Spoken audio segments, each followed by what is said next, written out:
Thanks for joining me for this activity. My name is Bob Orlowski. I'm the director of the myeloma section at the University of Texas MD Anderson Cancer Center in warm Houston, Texas. And I'm also the chair of the Department of Lymphoma Myeloma.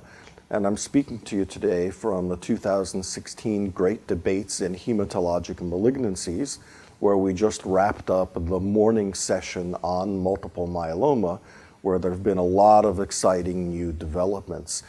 I think what I'll try to do is give you a wrap up on some of the highlights that we hit and the new developments, and we can start with the frontline setting. We have now evidence from a SWOG study which compared lenalidomide and dexamethasone to bortezomib with lenalidomide and dexamethasone, showing that the three-drug combination is superior. For many years, that's been the standard, really, for most patients who are transplant eligible, but we haven't had the phase 3 data before to support it, and now we do from that trial, which showed a better response rate and quality, a better progression-free survival, and also very exciting, there was a better overall survival with the three-drug regimen. One of the sessions at the Great Debates was whether VRD, therefore, should be the standard of care, or maybe KRD could be considered.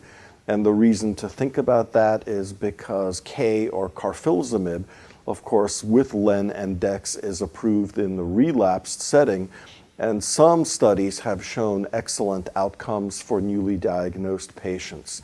The conclusion of the session was essentially that both VRD and KRD are excellent options, and there is a randomized trial ongoing which is being led by ECOG comparing the two head-to-head, but at least until further data are available, VRD would seem to be the most established standard of care in that setting.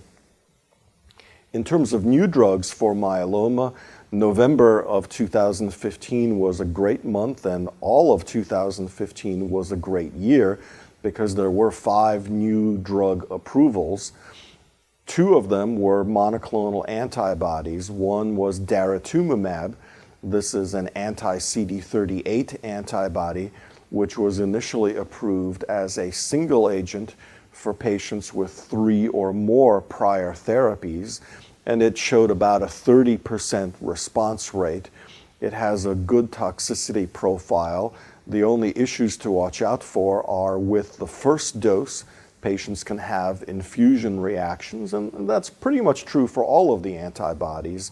And so they do require premedication with steroids and diphenhydramine and other agents, and that first infusion can last for 6, 8, or sometimes even 10 hours. But typically with later infusions, the length of the treatment goes down because the daratumumab can be given over a more rapid period of time.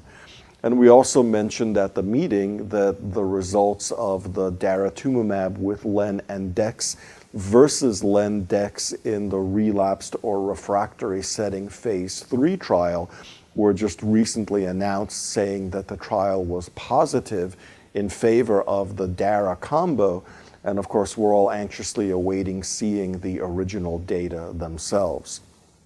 The second antibody that's been approved is elotuzumab, which is directed against a myeloma surface protein called SLAMF7, and that was approved with lenalidomide and dexamethasone. The latest update of the phase 3 study that looked at that combination, which was presented at this past year's American Society of Hematology, showed that there continued to be a benefit for the 3-drug combination in terms of progression-free survival, and there was an emerging trend for an improved overall survival as well. So now we have 2 antibodies that we can use, which is exciting because they tend, again, to add very little to the side effect profile of the partner drugs to which you add them. Proteasome inhibitors are still very important in myeloma. We talked about the KRD combo for newly diagnosed patients as a possible option, but definitely carfilzomib with lenalidomide and dexamethasone is a strong option for second, third, or fourth line therapy. And that's based on a phase 3 study that compared the 3 drugs to len and dex and found about a 10-month improvement in progression-free survival, as well as a strong trend favoring overall survival. And the absolute number, the absolute value of the progression-free survival was one of the longest that we've seen of any study in this type of patient population. So certainly that's a great combination to think about. And also at MD Anderson, we've had a lot of experience with carfilzomib, pomalidomide, and dexamethasone, which would be something to consider, especially if patients have lenalidomide refractory disease. Beyond carfilzomib, in November, there was approval of ixazomib, which is an oral proteasome inhibitor, the first of these drugs that can be given orally, and that was looked at in combination with len and dex compared to just len and dex. And again, the 3-drug combo was superior. The main benefit, I think, is that as an all-oral regimen, the convenience can't be beaten, and that's something that certainly would be thoughtful for you to consider if you have patients who may be eligible. And then the other approval that happened in 2015 was earlier in the year with panobinostat, which was approved in combination with bortezomib and dexamethasone. And their data showed that especially if patients have disease that is refractory to bortezomib and lenalidomide, the addition of that agent panobinostat can be very effective. And there are more specific deacetylase inhibitors that are being studied as well. Another focus for the meeting that we had was looking at immunotherapy in general. And the monoclonal antibodies I mentioned, ELO and DARA, are one form of that. But we also saw recently data showing that checkpoint inhibitors, and particularly pembrolizumab, could be quite interesting. There was a phase 1 followed by a dose expansion that showed that pembro with len and dex was well tolerated and had a response rate in the 70 to 80% range, including responses in patients whose disease was lenalidomide refractory. So that is something to look for, which should be emerging in a phase 3 study. And there are data showing that pembro with pomalidomide and dexamethasone is active. And then also in the immunotherapy space, we had a nice presentation looking at the potential of CAR T cells. And CAR, of course, stands for chimeric antigen receptor. This is a technology that you can use whereby the patient's own T cells are taken out from their blood. They are trained, if you will, in the laboratory to recognize a target on myeloma cells. They're expanded in the laboratory, and then they're infused back into the patient. Data have been shown so far in publications that there may be promise for CAR T cells attacking CD19.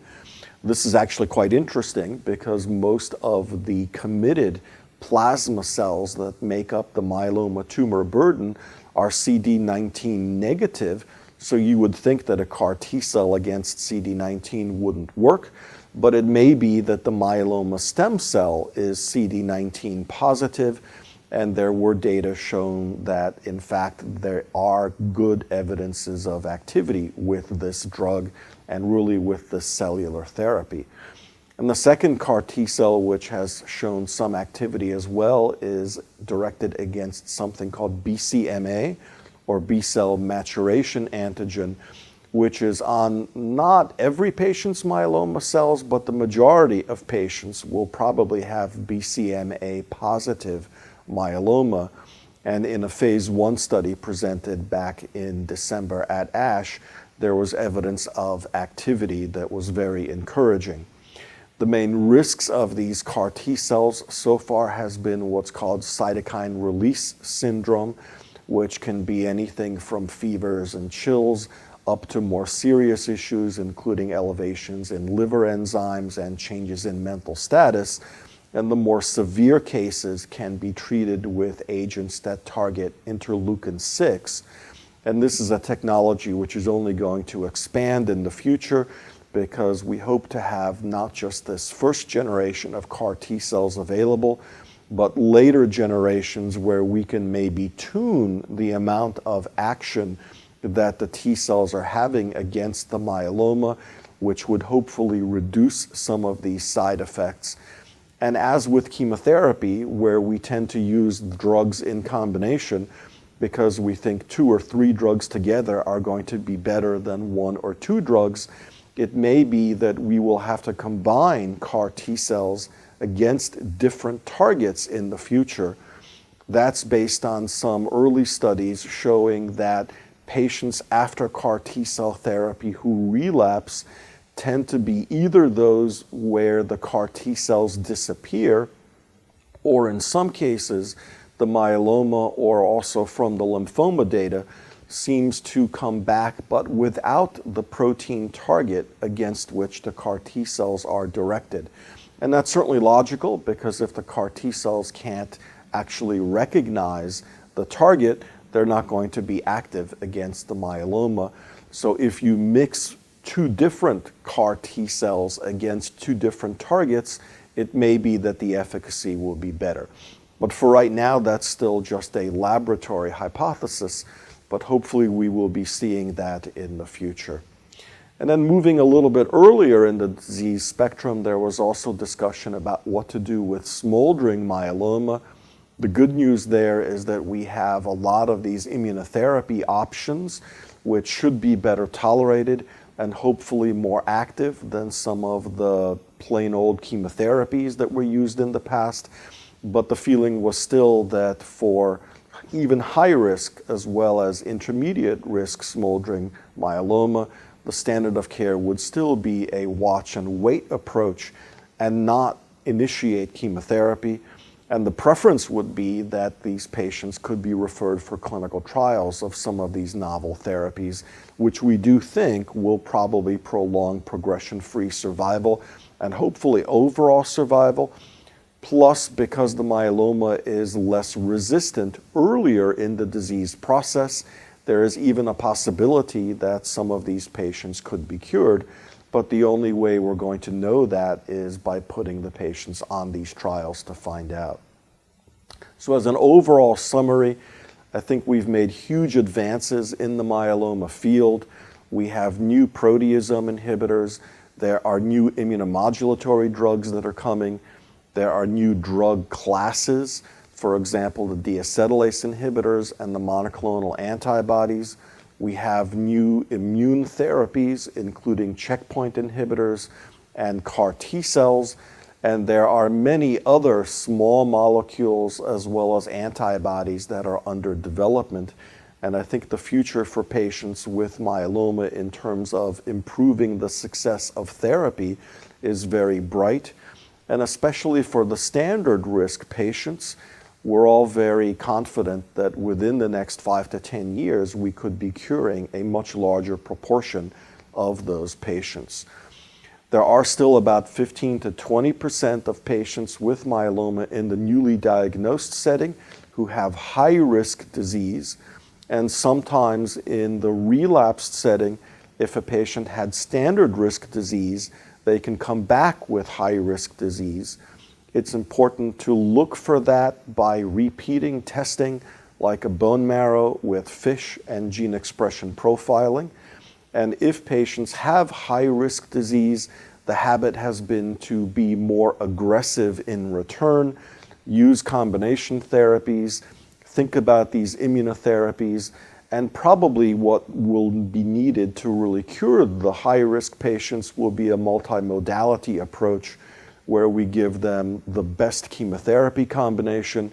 We follow that with possibly a stem cell transplant, and then in the maintenance setting, either do a vaccine therapy or some kind of CAR T cell therapy, and then follow that with maintenance chemotherapy such as either lenalidomide or ixazomib, or the combination. Those are, I think, the probably most promising approaches to try to cure folks with high-risk myeloma. So I hope this review has been helpful for you, and best of luck in managing your patients with myeloma. Thanks very much.